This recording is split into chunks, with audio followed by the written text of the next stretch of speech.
तो पिछली वीडियो में अपन अफ्रीका महाद्वीप को डिस्कस कर रहे थे और अफ्रीका महाद्वीप में अपन ने डर ए सलाम जो तंजानिया का बंदरगाह है वहाँ तक डिस्कस कर लिया था, विक्टोरिया लिक को डिस्कस कर लिया था। तो अभी उससे आगे के डिस्कशन को चालू करते हैं। तो सबसे पहले आप ये देखिए कि अफ्रीका रिफ्ट वैली है। अफ्रीका की जो रिफ्ट वैली है वो कहाँ पर है, तो जैसे यहाँ पे देखेंगे तो एक यहाँ पे अफ्रीकन रिफ्ट वैली है और एक अफ्रीकन रिफ्ट वैली यहाँ पे है। इस वाली को वेस्ट अफ्रीका वैली कहते हैं, पश्चिमी अफ्रीका घाटी, और इस वाली को पूर्वी अफ्रीका घाटी कहते हैं। इस वाली घाटी में एक यहाँ पे आप ऐसे लेक देखेंगे, यहाँ पे एक ऐसे लेक देखेंगे जिसके कहा जाता है लेक तुर्काना। लेक तुर्काना, लेक तुर्काना जो लेक है वो बेसिकली यहाँ पर है, जो इथोपिया और केन्या के बीच में फैली हुई है। इसका विस्तार है। यहाँ पर कुछ लेक हैं, जैसे अगर आप यहाँ पर देखेंगे तो यहाँ पर एक लेक है, एक लेक यहाँ पर है, एक लेक यहाँ पर है, और इसके बाद एक लेक जो है वो यहाँ पर है। इसको कहते हैं लेक अल्बर्ट, इसको कहते हैं लेक अल्बर्ट, इसको कहते हैं लेक एडवर्ड, इसको कहते हैं लेक तंगानिका,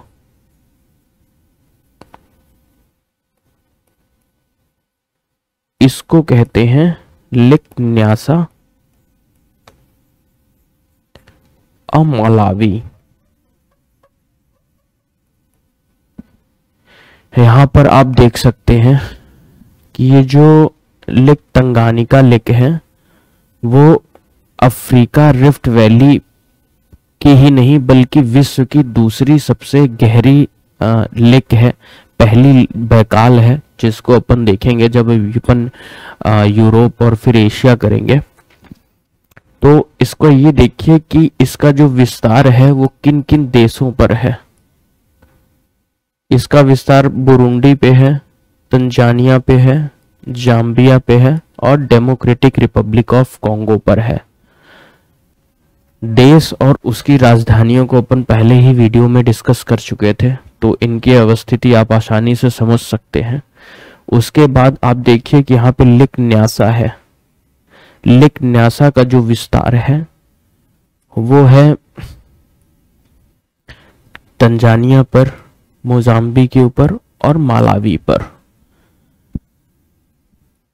इसमें खास बात यह है कि यहाँ पर विक्टोरिया लेक है, और विक्टोरिया लेक के बारे में अपन पिछली वीडियो में चर्चा कर चुके हैं विस्तार से।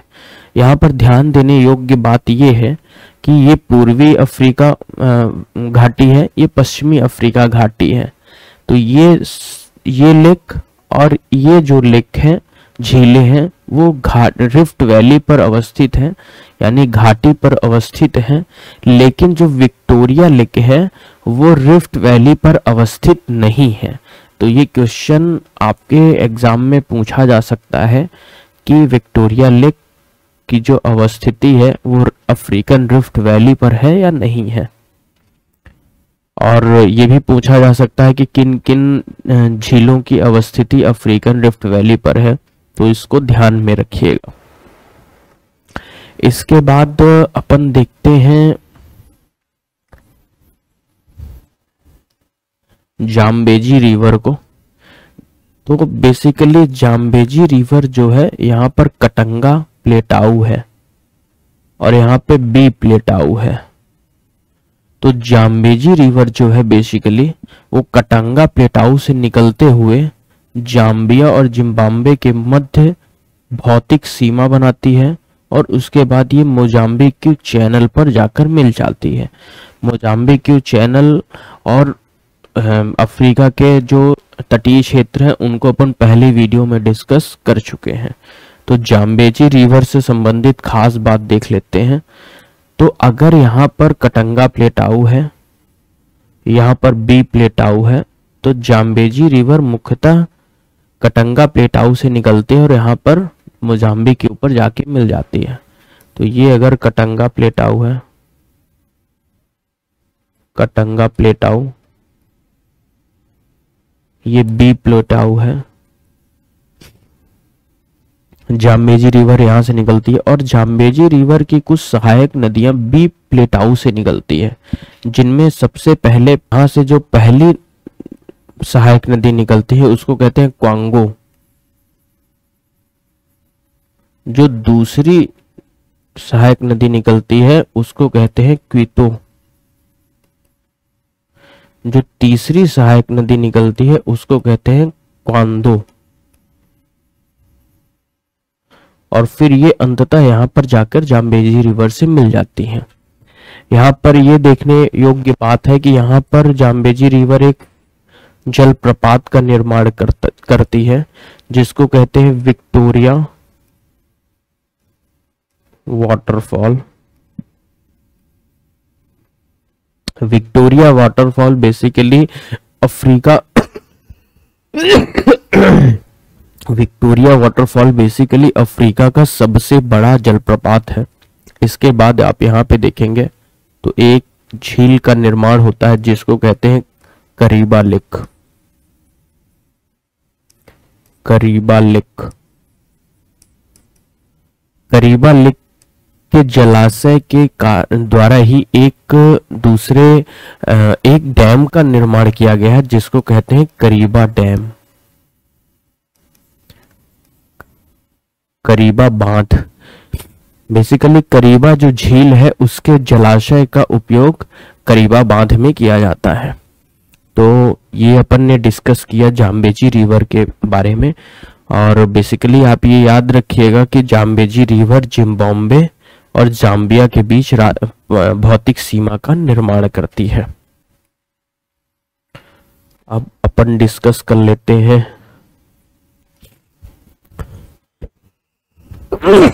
सॉरी अपन डिस्कस करते हैं साउथ अफ्रीका। साउथ अफ्रीका जो है वो अफ्रीका महाद्वीप का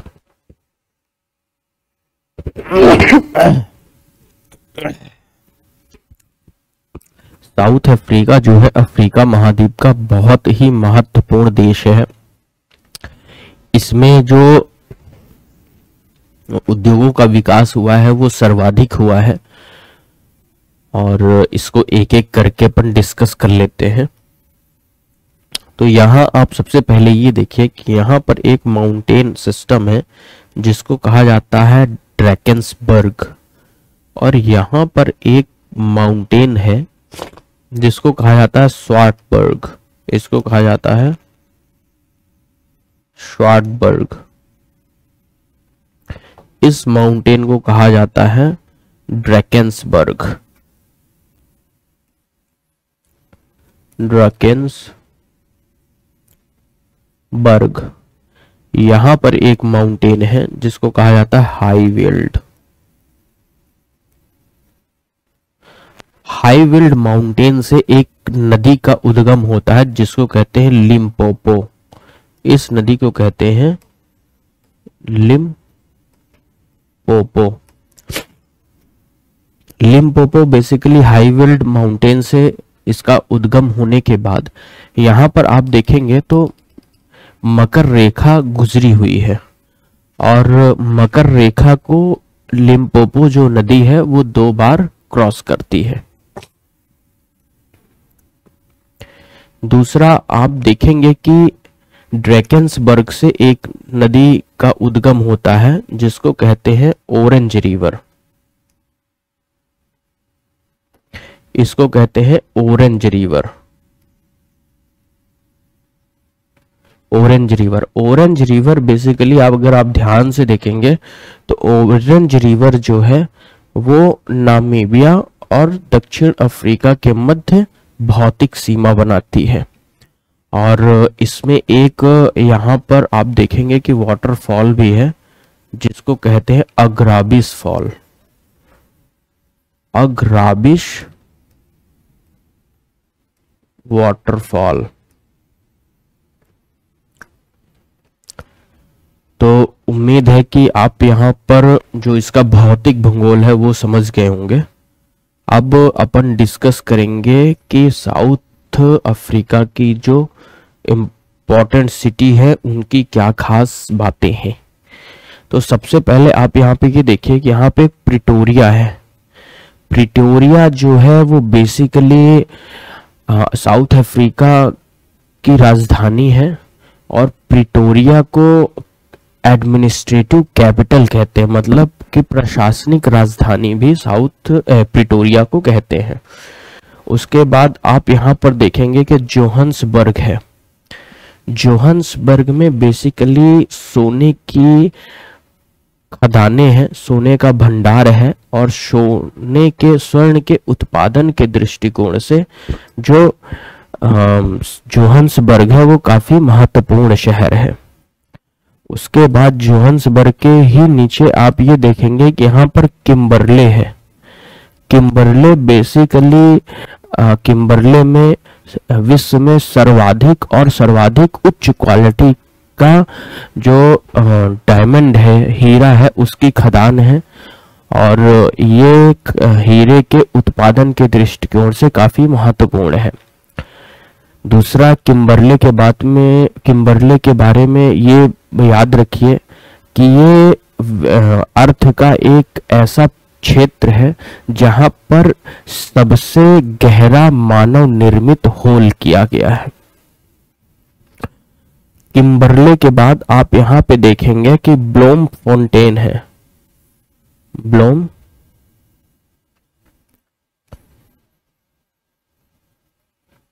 फाउंटेन। ब्लोम फाउंटेन को बेसिकली न्यायिक राजधानी साउथ अफ्रीका की बोली जाती है। उसके बाद आप यहाँ पर देखेंगे तो केप टाउन है। केप टाउन को बेसिकली विधायी राजधानी दक्षिण अफ्रीका की बोली जाती है।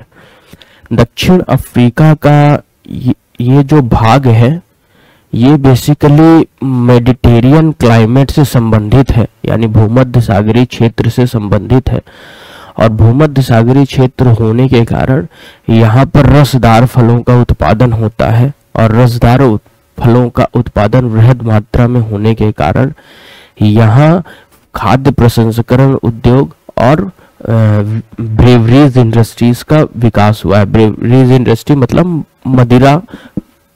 मदिरा के उद्योगों का विकास। और यहाँ पर आप देखेंगे एकदम साउथ अफ्रीका के दक्षिण में तो केप अगुलास है। केप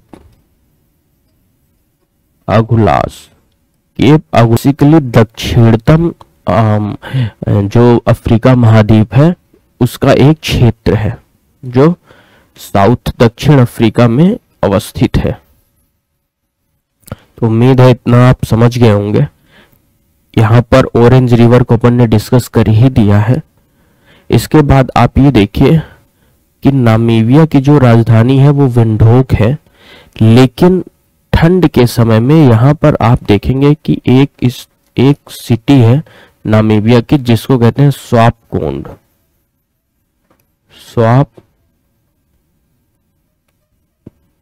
स्वापकोंड बेसिकली कोल्ड कैपिटल है विंडहोक नामीबिया का।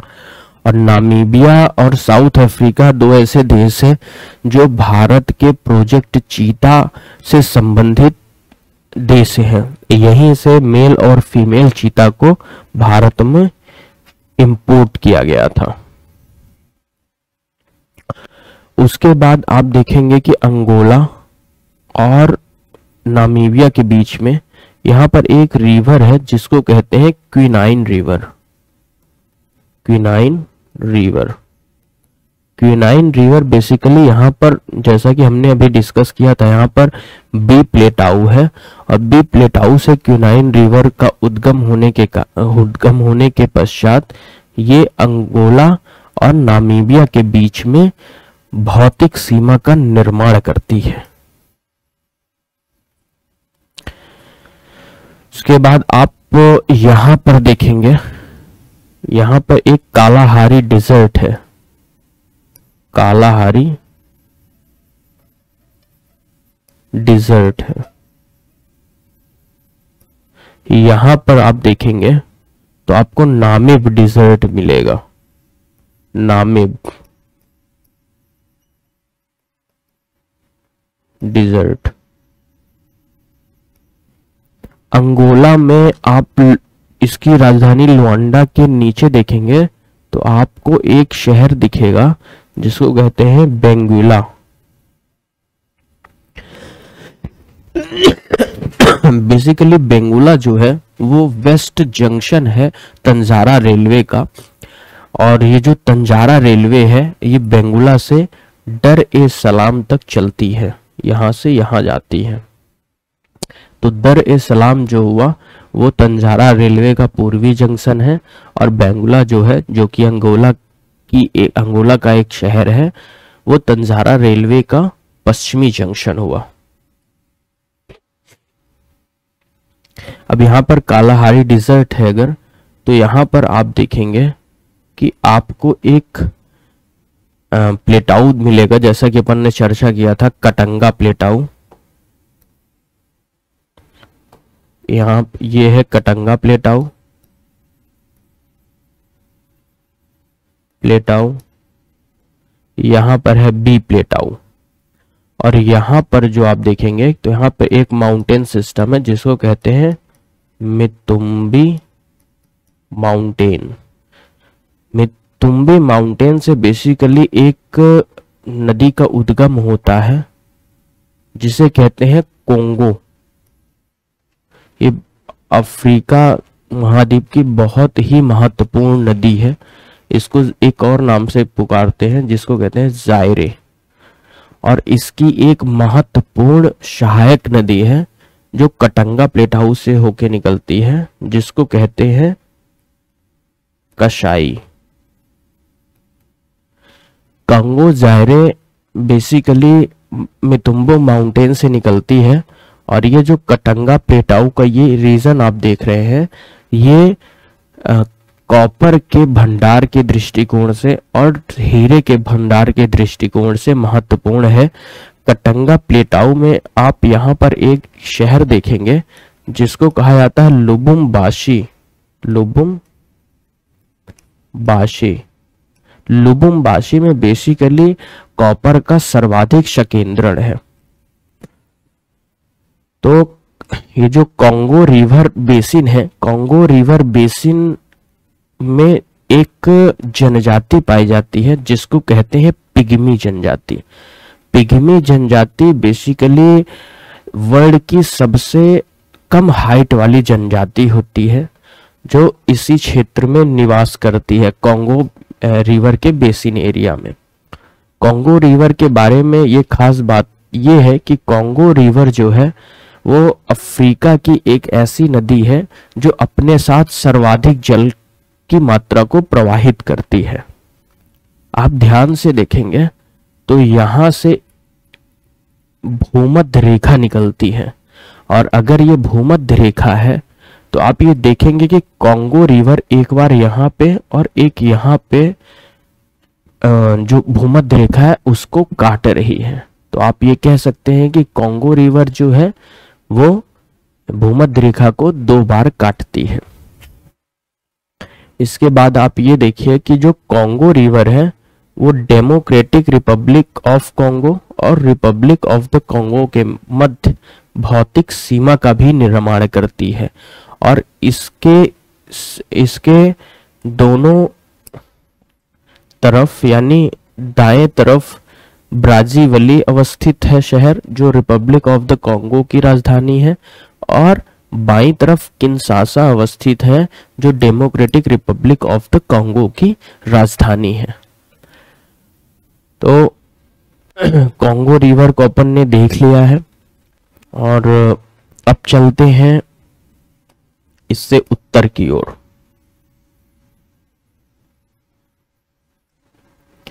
यहां पर आप देखेंगे तो आपको एक हाईलैंड दिखेगा, अडामावा हाईलैंड।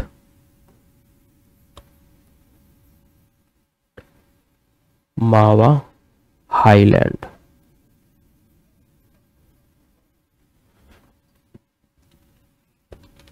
यहां पर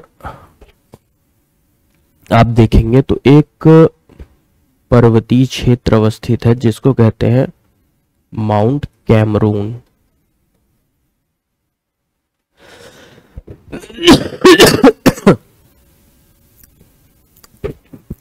इस क्षेत्र को कहते हैं गल्फ ऑफ ग्वेना। और गल्फ ऑफ ग्वेना जो है बेसिकली वो 3 भागों में बटा हुआ है। तो एक एक करके तीनों भागों को देख लेते हैं। जो आप नाइजीरिया वाला भाग देख रहे हैं इसको कहते हैं स्लेव कोस्ट। Slave Coast. जो कोट डी आइवरी वाला आप तटीय क्षेत्र देख रहे हैं इसको कहते हैं आइवरी कोस्ट। Ivory Coast. जो बेनिन टोगो घाना वाला जो तटीय क्षेत्र देख रहे हैं इसको कहते हैं गोल्ड कोस्ट। ये जो आप सेरा लियोन लाइबेरिया वाला क्षेत्र देख रहे हैं इसको कहते हैं गिरेन कास्ट। गिरेन कोस्ट। तो जो गल्फ ऑफ ग्वेना है वो इतने भागों में बटा हुआ है, जो 3 है, और इसके बाद ग्रेन कोस्ट है। अब इसके बाद अपन देख लेते हैं नाइजीरिया रिवर के बारे में। देखिए नाइजीरिया रिवर जो है वो 2 माउंटेन के बीच से निकलती है। यहाँ पर फोटा डजलन माउंटेन है और यहाँ पर लोमा माउंटेन है। देखिए यहाँ पर फोटा डजलोन माउंटेन है, यहाँ पर लोमा माउंटेन है। इन्हीं के बीच से नाइजर रिवर निकलती है और यहाँ पर जाके मिल सकती है। यहाँ पर नाइजर रिवर की एक सहायक नदी है जिसको कहते हैं बिन्यू, और यहाँ पर एक प्लेटाऊ है जिसको कहते हैं जोस प्लेटाऊ। इसको कहते हैं लोमा प्लेटाऊ। लोमा प्लेटाऊ। इसको कहते हैं फाउटा डजलॉन। फाउटा डजलॉन। तो नाइजर जो रिवर है ये नाइजर रिवर है। नाइजर रिवर बेसिकली पूर्वी अफ्रीका की सबसे लंबी नदी है और ये जहां पर जाके मिलती है गल्फ ऑफ ग्वेना में उसको कहते हैं पोर्ट हारकट। तो बेसिकली ये अफ्रीका की दूसरी सबसे लंबी नदी और पश्चिमी अफ्रीका की सबसे लंबी नदी है। नाइजर रिवर बेसिन का जो मुख्य रूप से उपयोग है वो कोकोआ के उत्पादन के लिए होता है और नाइजर रिवर का जो मुख्य उपयोग है वो कोकोआ के परिवहन के लिए होता है। यहाँ से परिवहन करने के बाद यहाँ से एक्सपोर्ट किया जाता है। इसका जो उसमें कोलुम्बियम का उत्पादन भी होता है। कोलुम्बियन बेसिकली एलॉय को हार्ड करने के लिए एक रसायन है। तो ये अपन ने देख लिया कि नाइजर रिवर कहाँ से कहाँ निकलती है। उसके बाद आप ये देखिए कि जो लोमा माउंटेन है, लोमा प्लेटाऊ है, यहाँ से एक अन्य रिवर निकलती है। इस रिवर को कहते हैं वोल्टा रिवर और यहीं पर ये जो लेक अवस्थित है इस लेक को कहते हैं लेक वोल्टा। तो उम्मीद है कि आप समझ गए होंगे और अब अपन देख लेते हैं और भी रिवर को। देखिए यहाँ पर एक रिवर है जिसको कहते हैं गाम्बिया।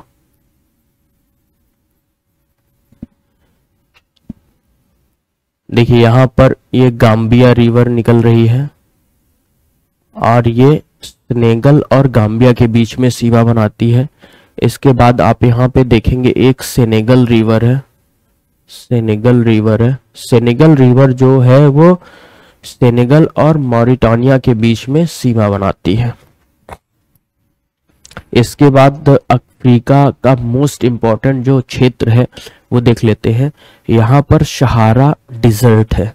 सहारा डिजर्ट बेसिकली सब ट्रॉपिकल रीजन यानी समशीतोष्ण प्रदेश का एक गर्म मरुस्थलीय क्षेत्र है जो यहाँ पर अवस्थित है। और यहाँ पर एक माउंटेन है जिसको कहते हैं होआघर माउंटेन, आघर माउंटेन। और यहाँ पर आप देखेंगे तो एक दूसरा माउंटेन है जिसको कहते हैं तिबेस्ती माउंटेन। होघर माउंटेन की जो सबसे ऊंची चोटी है उसको कहते हैं माउंट टाहट। तो यहाँ पर अगर सहारा डिजर्ट है, सहारा डिजर्ट है, ये समशीतोष्ण प्रदेश का सबसे गर्म और सबसे ज्यादा बड़ा मरुस्थलीय क्षेत्र है। और यहाँ पर जैसा कि हमने डिस्कस किया, यहाँ पर कॉन्गो बेसिन है, कॉन्गो बेसिन है। और कॉन्गो बेसिन और सहारा डिजर्ट के बीच में एक साहिल क्षेत्र है। साहिल क्षेत्र की खास बात यह है कि ये ना तो घना जंगल है जो जैसे कांगो है और ना तो ये मरुस्थल है जैसा सहारा है। लेकिन साहिल क्षेत्र का जो उत्तरी भाग है वहां पर मरुस्थलीकरण के कारण यहाँ इस क्षेत्र में मरुस्थल का निर्माण हुआ है। और यहाँ पर कांगो बेसिन से संबंधित, क्योंकि ये इक्वेटोरियल भूमध्य रेखा के पास भी है, तो यहाँ वर्षा अधिक होने के कारण यहाँ घने वनस्पति का विकास हुआ है। तो ये अपन ने सहारा मरुस्थल के बारे में समझ लिया। अब देख लेते हैं कि सहारा मरुस्थल में ही यहाँ पर एक लेक है जिसको कहते हैं लेक चाड। लेक चाड का निर्माण बेसिकली जो विंड इरोजन है, मतलब कि जो पवन के द्वारा अपर्दन होता है उससे हुआ है। और ये सहारा क्षेत्र में अवस्थित सबसे बड़ी झील है। इसके बाद अपन देख लेते हैं कि अफ्रीका महाद्वीप का सबसे ऊंचा, सबसे निचला, सबसे गर्म, सबसे ठंडा, सबसे वर्षा वाला, सबसे कम वर्षा वाला क्षेत्र कौन सा है। यहाँ पर देखिए एक क्षेत्र है अल अजीजिया, जीजिया। ये बेसिकली अफ्रीका का सबसे गर्म क्षेत्र है। और यहाँ पर एक देखेंगे इफ्रेन है, मोरक्को पर क्षेत्र, ये अफ्रीका का सबसे ठंडा क्षेत्र है। यहाँ पर आप ये देखेंगे कि दिबुंदचा है, दिबुंदचा, दिबुंदचा। दिबुंदचा में बेसिकली सर्वाधिक वर्षा होती है, जबकि सूडान में देखेंगे आप यहाँ पर वादी हल्फा है, वादी हल्फा। वादी हल्फा में सबसे कम मात्रा में वर्षा होती है। दिग्जिबूती में आप एक लेक देखेंगे जिसका नाम है लेक अशल। अशल लेक अशल अफ्रीका का सबसे निचला क्षेत्र है। तो केन्या में ही आप देखेंगे कि किलिमंजारो है, किलिमंजारो। किलिमंजारो बेसिकली अफ्रीका का सबसे उच्च क्षेत्र है, जो एक चोटी भी है, पर्वतीय क्षेत्र है। तो इस वीडियो में अपन ने अफ्रीका महाद्वीप को खत्म कर लिया है। तो अभी तक अपन ने उत्तरी अमेरिका, दक्षिणी अमेरिका और अफ्रीका महाद्वीप को काफी डिटेल से डिस्कस किया। अब नेक्स्ट वीडियो में अपन यूरोप महाद्वीप को स्टार्ट करेंगे।